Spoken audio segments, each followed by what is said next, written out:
वजह से नहीं। नहीं सम्राज्ञी जी, सच कहूँ तो अगर आपकी बहन सही वक्त पे हॉस्पिटल इनको लेके नहीं आती तो हम इन्हें नहीं बचा सकते। और आज जो भी इनकी सांसें चल रही हैं उसकी वजह ये है, और उनकी ऊपर वाले की दुआओं की वजह से हम इनको बचा पाए। आप सच कह रहे हैं, मेरी बहन ने इस अजनबी को नया जीवन, मेरी मनु बहुत स्पेशल है। अब ये नसीब है या चमत्कार, लेकिन एक बात सच है, इनका जन्म फिर से हुआ है, इनको दूसरी जिंदगी मिली है।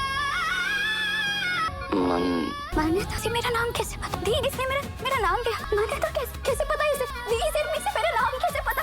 दी, मानो क्या बोल रही हो? ये कैसे तुम्हारा नाम ले सका है? ये तुम्हें जानता तक नहीं। अच्छा, मम्मा शौक में है। हाँ, जो हुआ ना, मम्मा उस सच को एक्सेप्ट नहीं कर पा रही। मैं आपसे बोल रहा हूँ, विक्रांत इस दुनिया में नहीं है। तेरी जी, मन्नत जी प्लीज मुझे बोलने दीजिए, विक्रांत इस दुनिया में नहीं है और वो नहीं है। आपकी मम्मा एक्सेप्ट नहीं कर पा रही क्योंकि वो विक्रांत से बहुत प्यार करती है। मुझे मालूम है आप भी उनसे बहुत प्यार करते हो, लेकिन आपको मम्मा को समझना पड़ेगा ना। मम्मा के लिए उनके साथ खड़े होकर स्ट्रॉन्ग रहना पड़ेगा ना। मम्मा को इस सच को एक्सेप्ट करने के लिए आप उनका साथ दोगे ना, उनकी हेल्प करोगे ना, आप मेरा साथ दोगे ना, और बाबा आपके साथ। बस कीजिए धैर्य। तू आपको क्या करना है क्या नहीं, ये इसे कोई नहीं बताएगा। आपके पापा जिंदा है, वो बस मिल नहीं रहे हैं अभी, पर मिल जाएंगे। पापा लौट के आएंगे, लौटेंगे पापा। मम्मा, हाँ पापा को कुछ नहीं हुआ। आप श्योर हो? हाँ, अगर आप श्योर हो तो मैं भी श्योर हूँ। आप बोलते हो कि हमारा हार्ट हमेशा सच बोलता है, वो हमें सिखाता है क्या राइट है क्या रॉन्ग है, हमें उस पर ट्रस्ट करना चाहिए। आज का एपिसोड एक ऐसे इमोशनल और शॉकिंग मोड पर पहुंचता है जहां प्यार, ऑब्सेशन और धोखा सब एक साथ टकराते नजर आते हैं।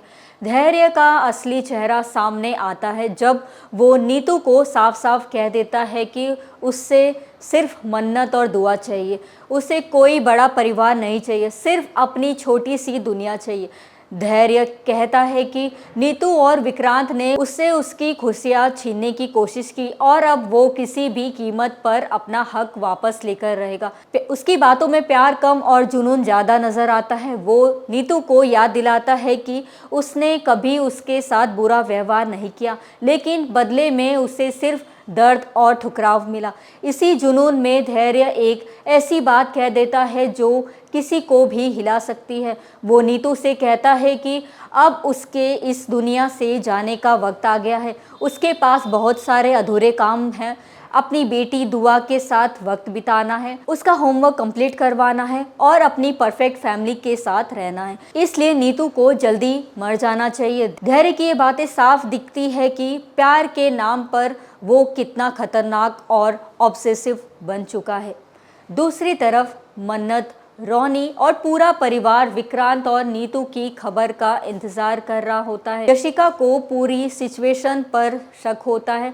वो मलिका से कहती है कि विक्रांत का अचानक गायब हो जाना और फिर नीतू का भी उसके पीछे जाना नॉर्मल नहीं लग रहा। उससे लगता है कि इस सब के पीछे धैर्य का हाथ हो सकता है, क्योंकि वो मन्नत के प्यार में किसी भी हद तक जा सकता है। मलिका भी डर जाती है कि अगर विक्रांत वापस नहीं आया तो उनका इस घर में रहना मुश्किल हो जाएगा। इधर छोटी दुआ भी परेशान है और मन्नत से बार बार अपने पापा के बारे में पूछती रहती है।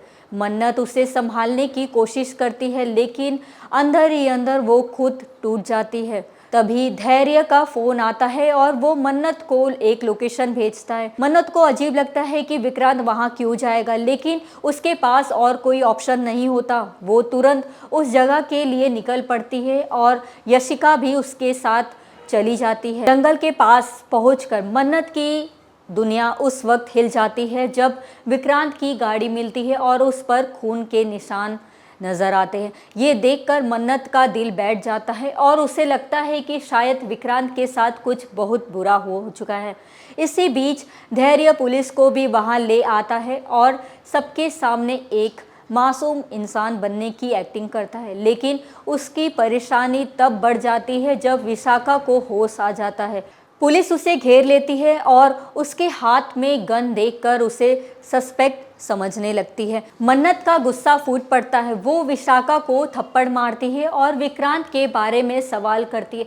विशाखा चीख चीख कर कहती है कि उसे कुछ नहीं पता और वो खुद समझ नहीं पा रही है कि उसके साथ क्या हुआ है।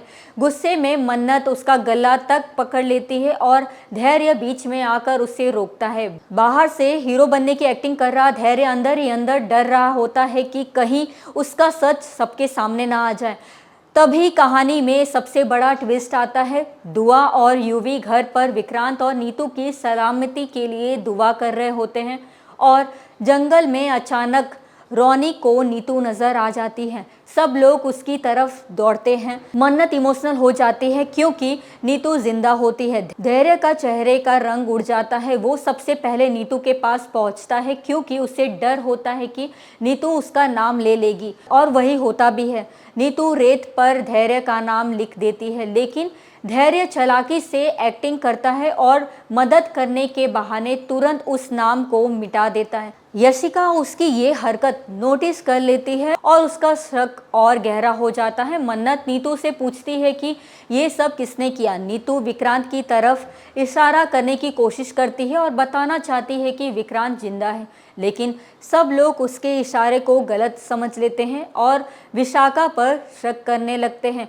एपिसोड के आखिरी पल में नीतू किसी तरह मन्नत को समझा देती है कि विक्रांत अभी जिंदा है और उसे ढूंढा जा सकता है। अब मन्नत के पास एक नई उम्मीद है, लेकिन सवाल ये है कि क्या वो विक्रांत तक वक्त रहते पहुंच पाएगी या धैर्य अपने राज को छुपाने के लिए कोई और खतरनाक कदम उठाएगा।